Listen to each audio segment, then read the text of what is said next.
Robin, நீ ரொம்ப நல்லவன்டா மச்சி.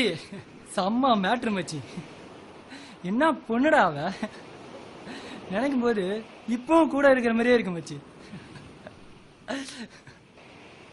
டேய் டேய், என்னடா நான் அப்படியே சொல்லிட்டு இருக்கேன், திரும்பிட்டு இருக்கா? ஏன்டா அழுவுறா? என்னடா ஆச்சு? நான் நீதான் அள வச்ச. நில்றா. டேய் டேய்,